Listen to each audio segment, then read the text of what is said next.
All right, so let me get this real quick. Commit updates. Went to sleep on me, so it changed one little aspect of it.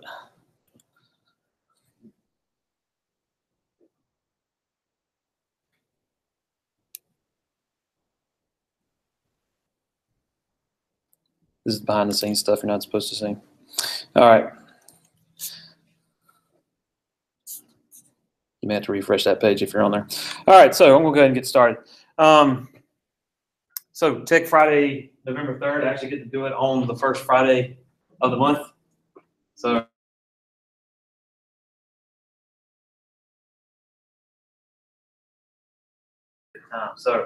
anyways, got this one, so it means I only have one more in December, and then that'll be it for the first semester PDs. Again, kind of keeping the same theme of what I've been doing, just kind of showing you a sort of a batch of just different things, add-ons, updates, anything worth, I think will be worth using in your classroom, or that you might find interesting to take a look at. So anyways, going to get started, Google Slides. The beginning of October, they did a pretty big update to Google Slides, but the thing about Google is unless you are actually tracking their updates, you'll never know they update anything unless you just kind of are in there one day looking at things and notice, oh, that icon looks a little bit different, or I've never seen that before. So these are kind of 6 interesting updates to Google Slides that I thought worth noting. First one is Google Keep integration. Does anybody use Google Keep, the note keeping service inside Google? I do. All right. If you've never used it before, I'll show you real quick. Keep.google.com. It's basically it's online notes. It's kind of like the Notes app, but it's Google's version of it. But the difference in these are ones I've kept since March of this past March. So, and you can label them, you can put links into them, and you can also share your notes so you can actually collaborate. So it works like Google Docs. So it's a way of just working on notes. But there's or it's just getting tongue-tied. I mean, it's a notes-keeping app, and you can organize. So if I have any notes on Canvas, my NC Ties notes from last year or last spring, to-do lists, websites that I've found interesting that I want to go back to later, you can sort of organize them that way. But if you haven't tried it out, check it out. But anyways, it actually integrates with Google Docs and now Google Slides. So if I go to Slides and just start a blank presentation, I'll kind of show you where you can get onto these things. So the first thing, is there anybody who's never made a Google slide before? It's basically it's a PowerPoint presentation, but it's Google's version. All right. So anyways, if I click on Tools, up here will not let me zoom in. It's not. Yeah. If you click on Tools up here, there's now Keep Notepad. And what it does, it just basically it throws up your Google Keep Notepad. So if you went to something and you want to make a presentation, so like for example, if I get to go to NC Ties in March, I'll be keeping notes on this. If I want to make a presentation from it, I can actually bring this up while I'm inside of Google Slides. And the integration aspect of it is I can actually take anything, so like the Crestron, I can drag it in there and have all my notes on top of it. So that's one thing. Formatting you have to kind of work on a little bit, but it's just there. So you're saying you just drag? Yep, you can drag and drop any slide. But as you can see, if you have a whole bunch of stuff on there, it's not going to really format it right. So you have to kind of pick and choose. If you got a couple little things on there, that's one integration. That was one that was called for by a lot of people, so they added it. The next one, let me get back to my slide, are add-ons. I'm actually going to hit on some more specific add-ons once I get through all of these. But if you've never used add-ons in the Google suite, like in Forms or spreadsheets, this is what makes Google's things a little bit more integrated, because it's basically a third-party apps that you can use. So there's some I've already added on to it, and they've just, like I said, it just started in October, but they've actually added more. This is, you can even see if you look at my screenshot that I took last week, there were 9 apps when I took the screenshot, and now today there are, I think, there are 12. So they've added 3 since, I think this was Monday when I took that screenshot. So I mean, they're constantly adding things to it, and you can kind of check them out. They're like extensions, but they're specific to this particular app. So there's things like Unsplash Photos, Icons by Noun Project, Lucidart, Pear Deck, Photo Slideshow, Adobe Stock. These are things you can add to make your Google Slides experience a little bit more professional looking and more, I guess, a little bit more advanced. I'm going to talk about Pear Deck and Unsplash here in just a second. Other things to take a look at. I'm going to close this out because it's going to throw me off. Sync slides. So has anybody ever copied slides from one slideshow to another? All right, you make changes on one, you'd like to see those changes happen. Now if you, they basically integrated that. So for example, if I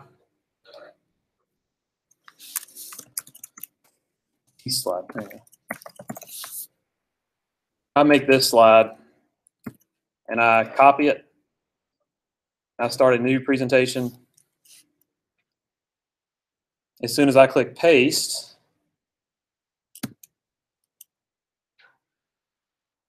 once everything loads up. All right. I pasted that test slide in there. It's going to ask me if I want to link slides. If I tell it yes, what will happen is once this, somebody's knocking on my wall over there. If I make changes over here,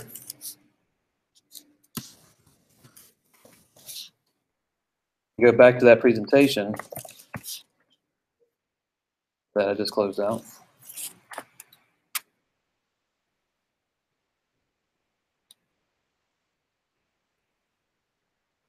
That's that one.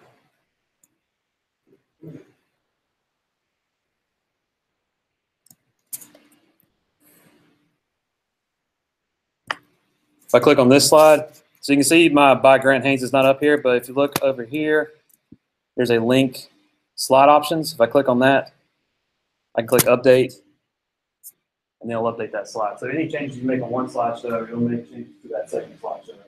I don't know how often you may use the same slide for a presentation that you don't constantly update, but you do have that option now. And all it is just when you copy it over, just tell it to link it, and it'll update it whenever you tell it to. Next one, I'm going to skip diagrams for a little bit. I'm going to take a look at grid view because I think that one's actually a really interesting feature. Because I saw this one, I actually saw it on Twitter from a very heavy Google user named Alice Keeler. If you don't know her, she's very big into the Google Classroom, Google Suites, and all, and using Google Apps for education. So definitely check her out. But what that allows you to do, down here at the very bottom, underneath the slide carousel as they call it, you have your normal grid, your normal view that you're used to. But if you click this right here, you get a grid view of your entire slideshow, which now that looks nice. What you can do with that though is, say for example, you want students to make a slide and we're all working collaboratively on a slideshow together. You can actually have this up on your screen and see all of their slides at one time that they're working on that same presentation. Does that make sense? So like, well, did they make a slide for the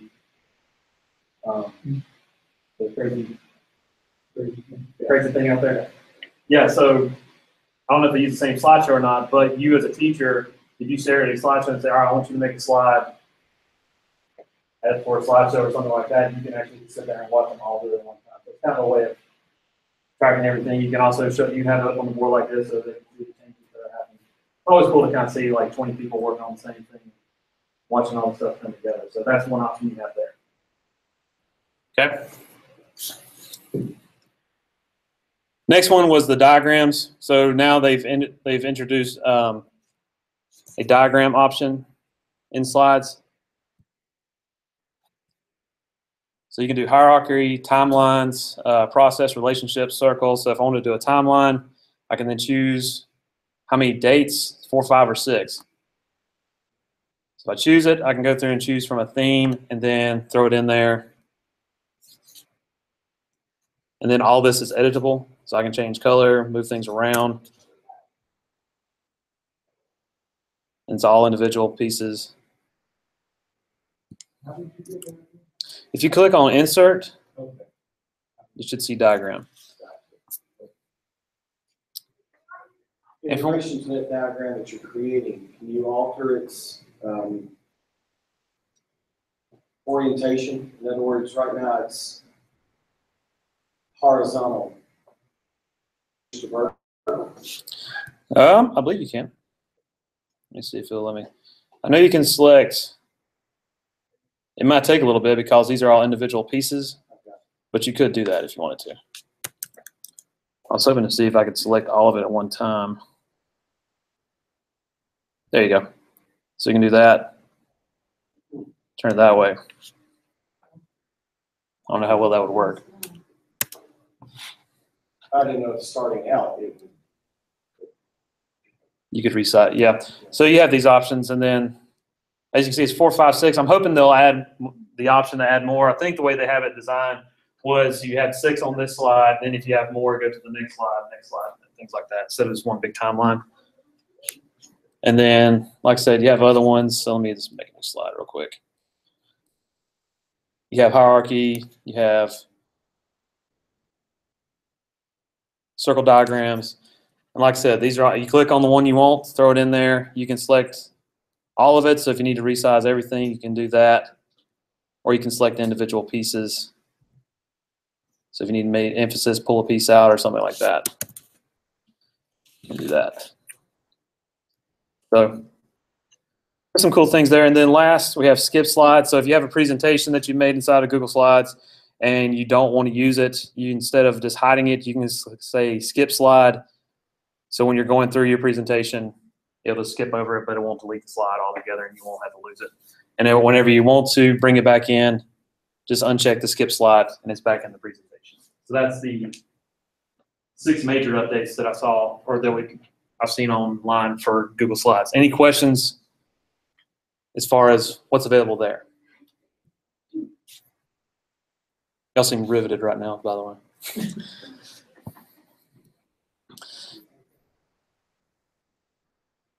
All right. The next one we'll try and get into the add-ons that I was speaking of. The first one is going to talk about is Pear Deck. Pear Deck's a really nice option to use because what that allows you to do as a teacher is basically present your presentation on the board and also through the screens of the students' laptops. So they have the presentation going on their screen. You have your presentation up here, and you can also pose formative questions, true, false, all that good stuff. Kind of the same thing I showed you with ClassFlow, but this time it works with just primarily just slideshows. So to do that, I'm actually going to use this slideshow I made back over the summer. I've already got one added on here. So in order to get an add-on, it's click on it and click add, and then it's in your add-ons. That's all you have to do. So I'm going to use this one called Pear Deck.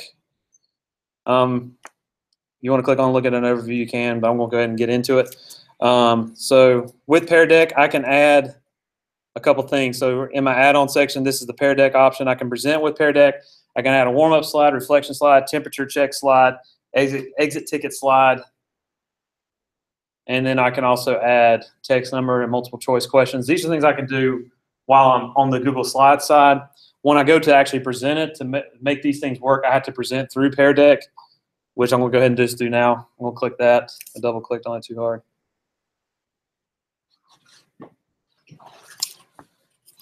So this is what you'll do as a teacher. If you go click present with this, it'll make sure you're logging in with the correct account. I'm going to go ahead and click present. And here's what y'all are going to do. Let me hide this guy.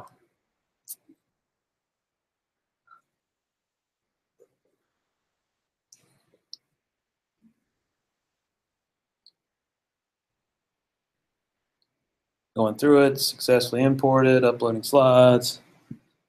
All right. It actually walks you through the steps to make sure everything's set up for you too. First thing it asks, can you see the slideshow on your presentation or on your projector? All right. So here's what you're going to do. You're going to go to peardeck.com/join and then type in that code. And I'll be able to tell as a teacher who's on there.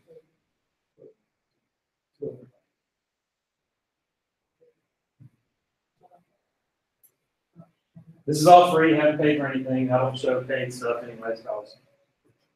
I'm all up But there, it's so. not coming up, our school's not coming Shouldn't have to be that. Should be peardeck.com. up. Yeah, It's actually free school. yeah. Oh, you don't have to do that. You're in there.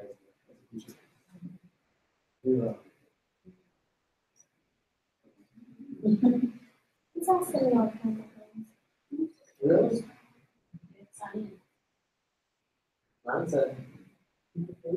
That's a good password. Oh, that's good. Yeah, you It just, says your teacher will begin shortly. yeah, you just, all you gotta do is type in this right here. And then, if you go to peardeck.com and click and sign up for it, then you're going to have to set up an account. This is what, I'm just showing you the student experience. I do have 8 students now.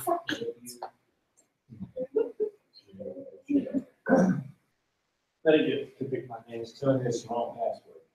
Shouldn't One have of them just jump on Giants. WNJOZ. Why, Warren Ninjas jump orange jacks. I didn't see that yet. You can even explain to them.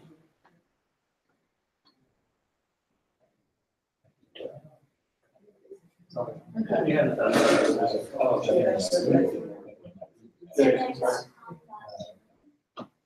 and then diagram. When I started talking, They actually search bar. practicing. I can do that. Yeah, if you don't mind. This will be our free. If you don't mind. Yeah, yeah. So that's the national program. Your teacher will begin shortly. Okay, that's cool. Um, And what time is that? Has anybody heard of Nearpod by chance? Ever heard of it at all? Nearpod. Not talking about Apple Pod. Nearpod, the paid version of this. I didn't know if anybody heard of that yet or not. All right, I've got 10 students. Is everybody in that's going to be in? Warm Ninjas jump orange jacks. That way, if you have to explain WNJOJ. Oh. Wow. All right, so we're going to get started. So the first thing you should see my slide up here. And as I go through this presentation, it'll keep track. It should keep pace with it. So you can, if you have kids with bad eyesight or anything like that, they have the slideshow right in front of them. That's awesome. Prevent people from going to different paths. You do another stuff. Well, if you want to do that, you can always go. Oh, you're talking about, yeah, they can't go to the. Gotcha.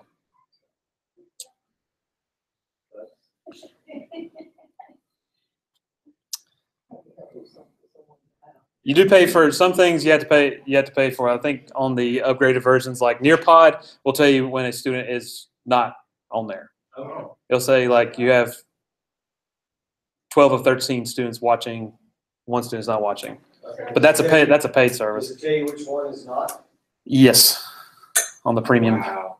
How much is? On the premium. Premium, that's how they. I had it 2 years ago. I had a 6-month subscription to it. I won at NC Ties. Which Nearpod's kind of interesting. You can suggest friends, and if they suggest friends, they get 6 months, and they get 6 months. It's interesting. But yeah, so as a teacher, I can go through this, and yeah, they can click on another tab if they want to. You can also, as a teacher, turn on student pace. So now, with that, you have your option now to actually, you can advance towards slides if you want to. If you want to go through the rest of the presentation, you can do that. We can turn that on and off. Huh? Yeah, I can click right here on my little stop button down here in the lower right-hand corner, click stop, and it should bring you back. It does. All right. So next thing is, well, that's cool. You can watch the presentation. What else can I do? I can ask questions. All right. So I can ask a question based off a slide. So if I have a question on a slide, I can ask a question from there, get the responses back. So here's the formative aspect of it. Or I can just ask an interactive question. Okay, so in this case, we'll just ask one based off the slide. So you have options here. You have premium ones where you can draw on the image and drag dot on an image. Those are premium, which means you got to pay for it. But you still have 10 other options. So you can do yes, no, long text, agree, disagree, draw on grid, true, false, short text, all that good stuff. Hey, Brandon, I have Yeah. a question about this slide right here, I guess. It says learn and mastery outcomes, and it looks like a little group of students, and it says their assignment, quiz outcome, discussion outcome, writing. It's like scores, where they all be able to see each other's scores. That's a teacher view type. Okay. This is a demo slide. This was from a presentation I did at the Okay, Symposium. That's not imperative. No, that's not imperative, this thing. I was using an example because it was a full slideshow I had. I'm going to ask you a question. Let's say, give me a thumbs up or thumbs down on what you think. You should see that, and I can look at the responses down here. So you would ask this question verbally. Yeah, this is like a verbal question. Or if I wanted to, I could have the question on the slide and ask that. And so you can see, I think, circle it down. Based off loves. But the smile over there, I'm saying he's one of the ones doing that. It's like, oh, This also gives you an idea of what students will do because they're like, ooh.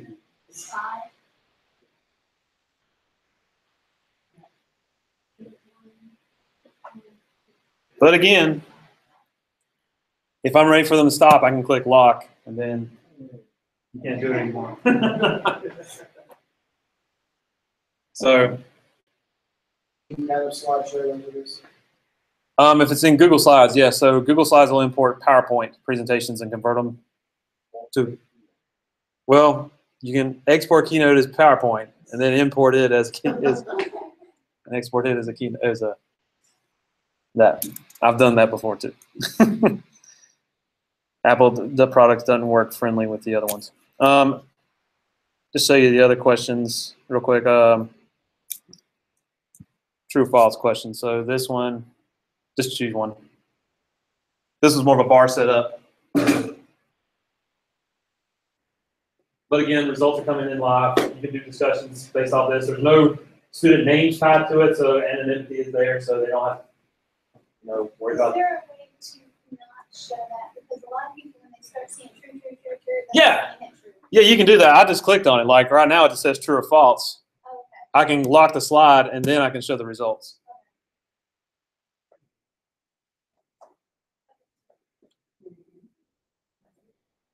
So if you use Google Slides or any type of PowerPoint presentations, there you go. This teacher has locked responses for this slide. Yeah, I did. If I want to, I can unlock it. Now you should be able to choose. Oh, I'm excited. Where's the question? What's the question? It's, I would say it's true. True or false? Let's say one. I don't want to say we use this because the results might make my feelings hurt. But yeah, and then there's other ones. What else is there? Short text answer. I can re-ask that question again, so get new results. Numeric answer, it has to be a number only. Let's see what draw on blank does. I actually have not seen that one yet.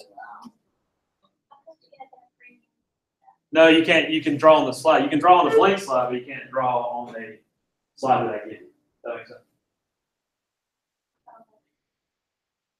Yeah, it's kind of hard to pull together. Yeah, draw a picture. Safe for work picture, please.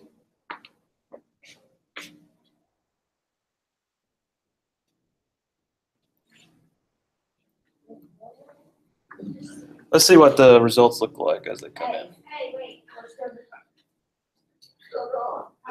Did it lock it? Not yet. Oh, yeah, yeah, there we go. I'm seeing what you got here. Somebody's drawing a chemistry symbol. I wonder who it is. God, what? I was just seeing if they could. I was about to say, what a nerd. That's like a, who's drawing the devil here? Brogdon actually could probably do it pretty well since he's on the iPad. He can use his finger. I think that one's dire, isn't it? Yeah.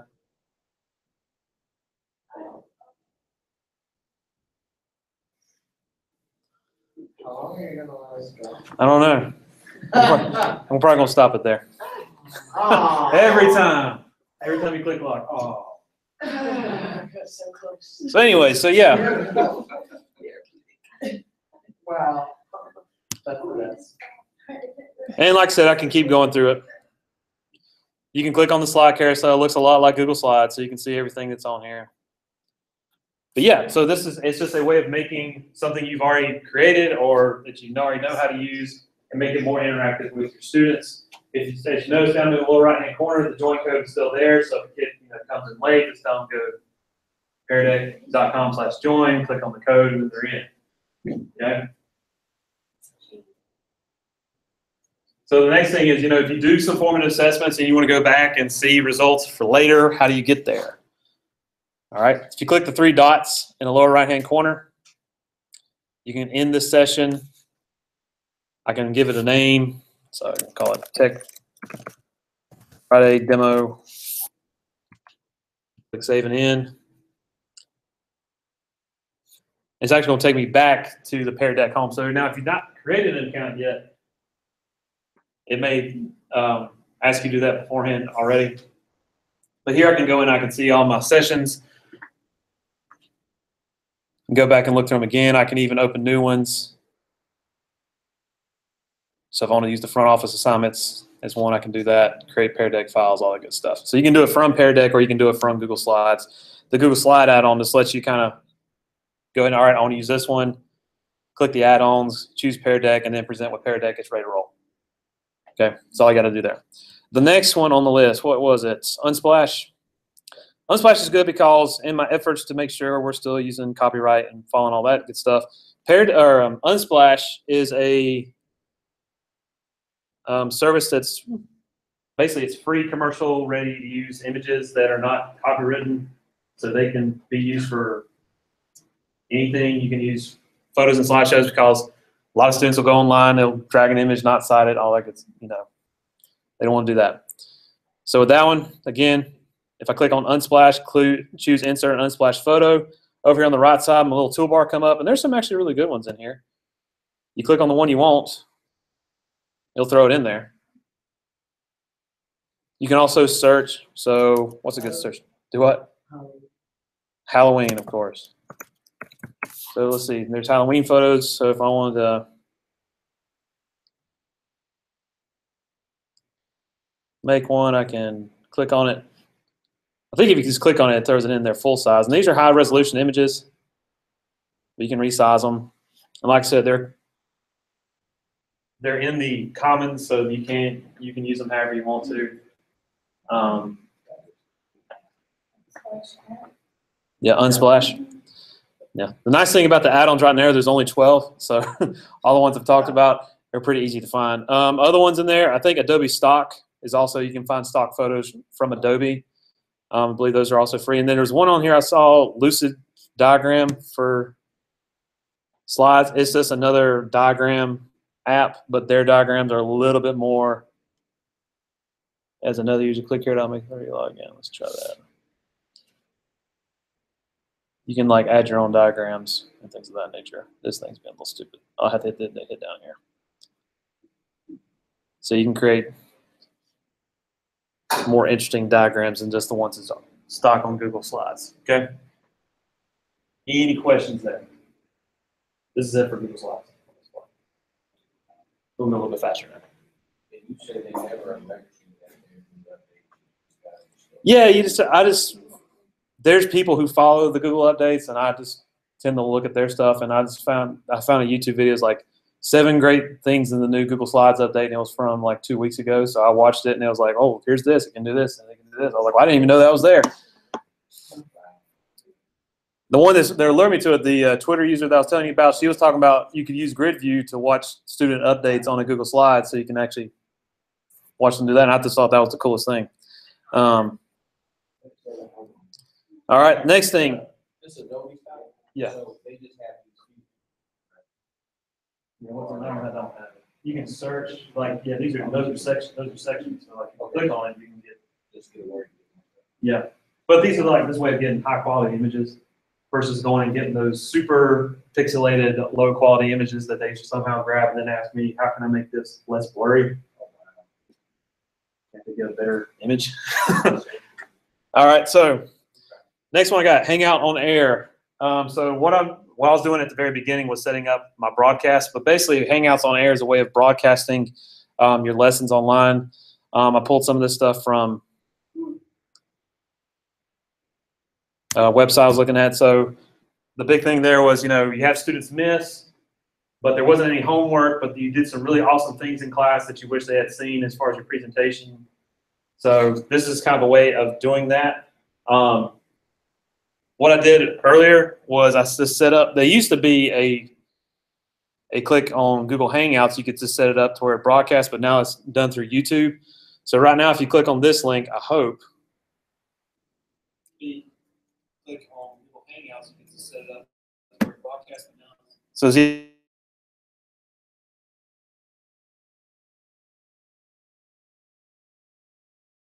is watching it right now. But anyway, so this is live right now. So if somebody clicked on that link, they could watch my presentation and hear me talking about the presentation. But I may have went off there. Yeah. Don't say it that way. But the thing that I like about this one, it's recording and broadcasting at the same time. Once I finish the broadcast, then it's done. It's on YouTube. It's a viewable link. Like they can watch it live happen. So you can actually take that link, put it in your Canvas site, email it to the students, and they have that video. So I can email this link to Martin and blow his mind. Like, hey, you don't have to miss PD. But yeah, and so I don't have to do any like posting where I have to upload it to Canvas or Google Drive or embed it somewhere. It's already on YouTube and safe on it. What do you got? I just got an email from Conrad saying, presenter in the session, I am in to say, sure. I don't know if he's watching yours. I think he said something else. But anyways, just kind of show you what I did, and hopefully it'll let me do it while I'm broadcasting at the same time. What you do now is you go to YouTube, and I have the steps. Let me go back to it. So if you click on this first link, it has the steps on how to do it. But basically, you click on your icon, click Creator Studio, go to your live events. There's probably a lot of steps on here. Some people may not like it, but if you want to try a little bit more, you can click Events, click New Live Events, give it a title, and click Go Live Now. It'll open up Google Hangouts. Let me find it real quick. Actually, I don't even know where it is. It may still be up, actually. Yeah. It'll give you this Google Hangouts. And when you start sharing your screen, it's a little trippy. But right here, I don't know if it'll let me zoom in right. Yeah. See right there, it says Stop Broadcast. And it gives me my link over here in the corner. So if I click on links, there's one viewer right now.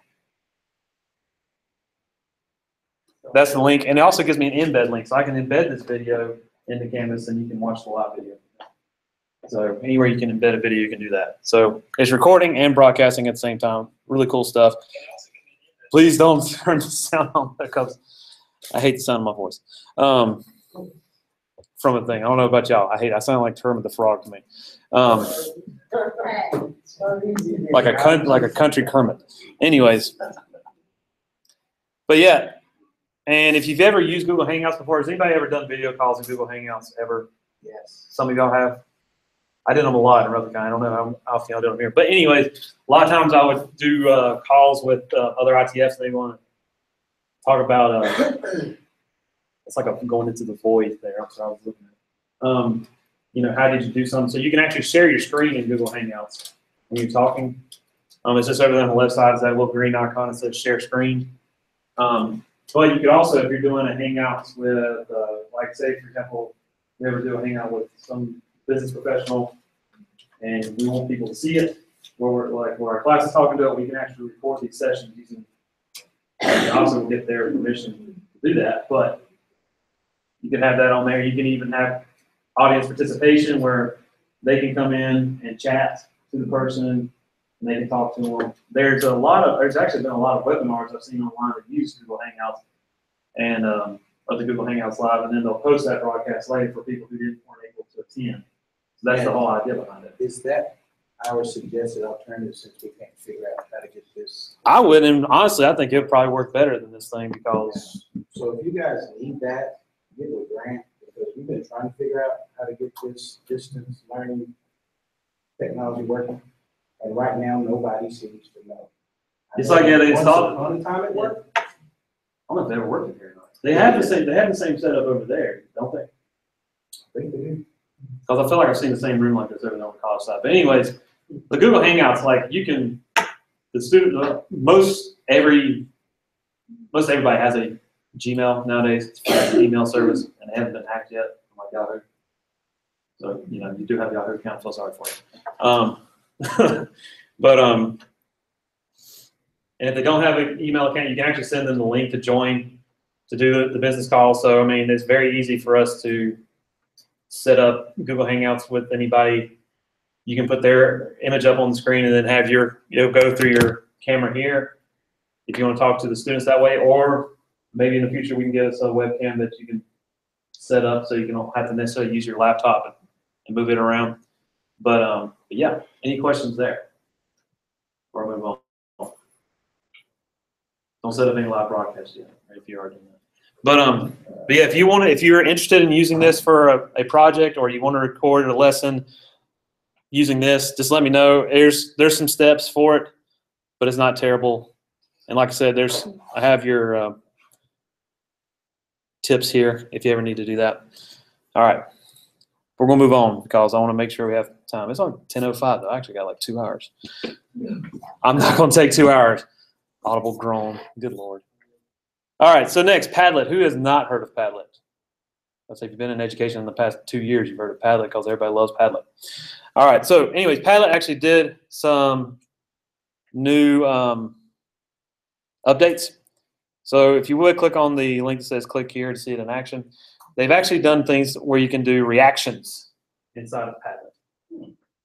So go ahead and post something. How could you use the reactions feature with your students? So what reactions can do is you can give them a thumbs up. You can give them 5-star rating. You can even, as a teacher, give them a grade.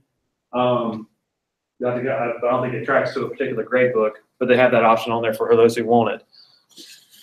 So on this one, I actually have hearts. So you can like it. Let me log in real quick so I can change this.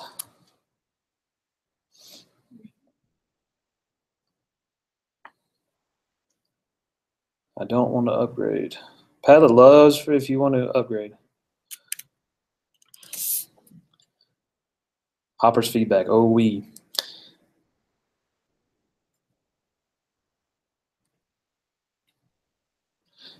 Yeah, right here, I'm going to show you, these are the options you have. As you can like, vote, star, or grade. So Padlet, as you know, this is a way of putting, if you pose a question or want to get like a discussion going as far as feedback, you can throw it up there. And where did you get that, those options from? So since I'm on this page, I can change the options. Oh, okay. So I've set this one up as likes. So That's why we only have the heart. you just have the heart. Now, if I want to, I can change it right now, and we can do. It's right here at the very bottom. It's called reactions, and we can do vote. Oh, okay. Did it just change on y'all's? Mm-hmm. Thumbs up, thumbs down. So you can do thumbs up, thumbs down. So now you can. It makes the Padlet a little bit more interactive for the students, giving feedback. I like that. If it doesn't change yet, just refresh the page. You should see a thumbs up, a thumbs down option. It's just a way of kind of giving it's just a little more, a little extra bit to that. And these are things that you can turn on and turn off. So if you've not used it a lot, definitely check it out because it's a very good way of giving students a voice to post. Because right now you're all posting as anonymous because you're not logged in. If you logged into the Padlet and then went to this one, then it would track your name and things of that nature.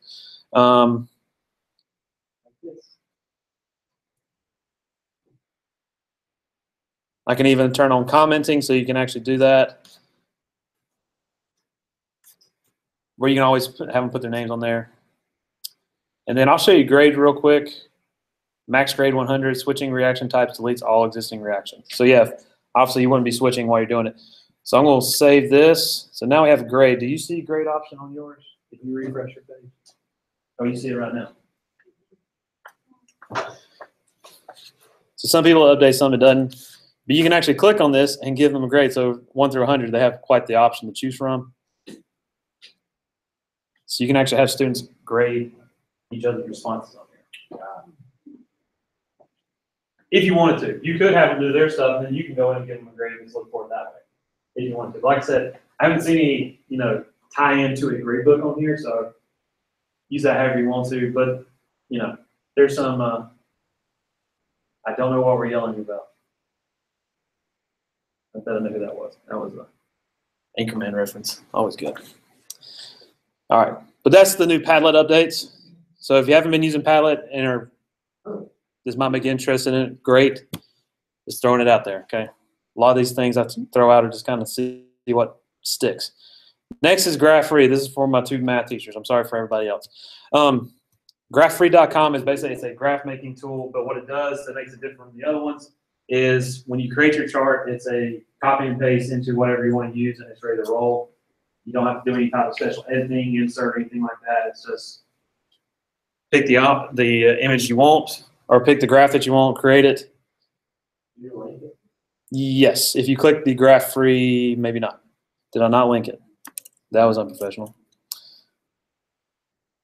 I don't know how to get to it. It's GraphFree.com. Just letting you know there. I don't know when he built the website. It's not like, snazzy looking, but I think he's. Like 90s. There you go. Now the link is. But it's cool because you just tell there's no subscription or anything like that. He just asks for donations if you want to do that. But when you type in, and I'm sorry again for all the non-math people, you type it in like you would on a regular calculator. You can click create plot. It throws it on there. And this is a right click. I can save it, drag it onto whatever I want to. It's an image. It's everybody who I've seen who's used it said they absolutely love it, that they're a math teacher and creating things. Because apparently making graphs online can be hard. There's a lot of options on there, and I try to include examples from the site that I looked at. So these are all examples of the types of graphs that you can create. You can use Cartesian, you can use polar, you can create all kinds of graphs. You can even do a number line and add your own points. Anyways, last option. Last one on here, but yeah, math teachers, check that out if you want a little bit more information. I can direct you to some websites that I want to review on this site. Last one is Design Evo. Who's used Canva? I know a couple of y'all use. I think some of you use Canva. All right, Design Evo is kind of like a simpler version of it. It's create custom logo and designs for free. The cool thing is you can either sign up and create an account, or you don't have to use an account at all. Just click make a logo for free, and it pulls it up. And what I've seen, there's no you can use these for free, but you have to pay for these. It's like use whatever logo you want. Everything's free, and you can create whatever type of banner or logo. We're on the very last one this month. Yeah. You can do from logo. You can adjust the size. So if it's Other schools have that, and I couldn't figure out how they have that. Like on their phone, they have the logo and how to do that. This one, yeah, it's real simple. You choose your icon, choose your text, throw some shapes in there. If you go back to the home page of this site, these are some example logos that they've made. So, I mean, you can make them look pretty nice. I thought about redoing our Viking logo using this one because if you type in Viking, it actually comes up with some interesting looking. We can get that guy on there. Wow. There you go. That's a Viking right there. Because some people they like to update. We might use that for our new softball shirt. I prefer the one with the, just the hair, the long. Actually, I like this guy a little bit better. Full of arrows. Wow. Didn't even need a shield. That's what I'm saying. He's like still awesome. But yeah, you can throw your text in there, and there's like I think it says thousands or even millions of fonts. But I mean, they really do. They have like they categorize them too. So you can have modern looking fonts. You can have handwriting looking fonts. You can have funny looking fonts. You just choose the one you want. You can.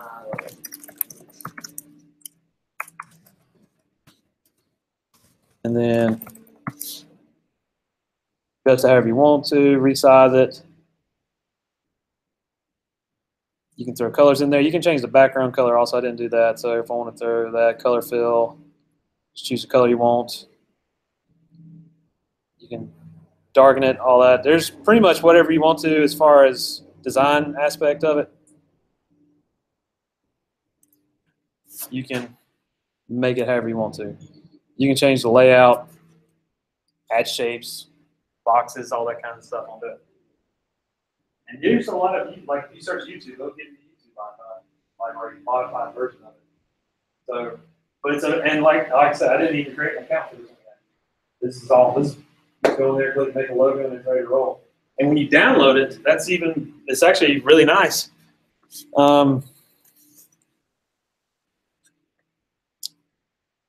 Let's see. Use it for free. You must give credit by sharing design info on your social media, blog, or website. You can do all that, whatever. Download and agree.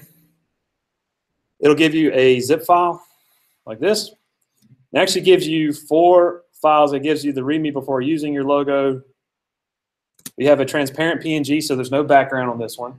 So I can throw that on there. And then you have a JPEG version with your color background, and then you have a PNG version with your color background. So I don't know the difference between JPEG and PNG. They're both image files. One works, I think, better with others. But the fact that you can get one that has a transparent background so you can throw it up there whenever you need to, that's a pretty nice feature. I didn't see any options as far as uploading your own photos or logos or anything like that, but I don't think that's really what they had in mind when they set up this website. But as far as creating free logos and cool designs and stuff, like, I mean, we can design a t-shirt using this thing, no problem, if you wanted to, or like I said, the prom logo, you could do something like that. Because what's the thing this year? Masquerade. So, about to say I'm willing to bet if I look for, let me see, Masquerade. I think that's how you spell it. Maybe. There you go. There's all your Masquerade hat. So do it however you want to. We can. You can make it how you want. And like I said, down here at the very bottom, so this one's a 500 by 500. You can change the size of it. So if you need a higher resolution image, you can make it 1,000 by 1,000. You know. They will download font. It, from what I understand, it does. That's great. I haven't seen any limits on it yet. That's why. not make it really So if I click, apply, that's it. You can always make it smaller. Yeah. You can never make it. And you can group things together. So if you want to make the whole thing big at one time, it's simple to use. So you can make a lot of cool stuff. And plus, I was like, design logo stuff. That's really nice. I mean, Canva's great. If you haven't used Canva, I highly recommend it. That and, no, actually, Canva's really the only one I like best. That one you can actually upload images, but this one is from the look, like I thought it was actually the same company. I don't know if it is or not. They have a pretty similar layout, but anyway. Did you make the Tech Friday? Yeah, that's one I made in there. I just threw it together real quick. It's kind of look a little retro. Just throw it together. Yeah, just threw it together. It took like all of 5 minutes to make that. Keep it. Lines. I think I actually typed in tech and it gave me all kinds of options. But yeah, definitely check that out if you have some cool projects in mind for students or anything like that. And you're using that and you need help with it, always let me know. But that is it for this Tech Friday. If you liked it, yay. If not, sorry. Yay. Let me stop the broadcast. Oh, I'm gonna watch it now. Yeah, relive the experience.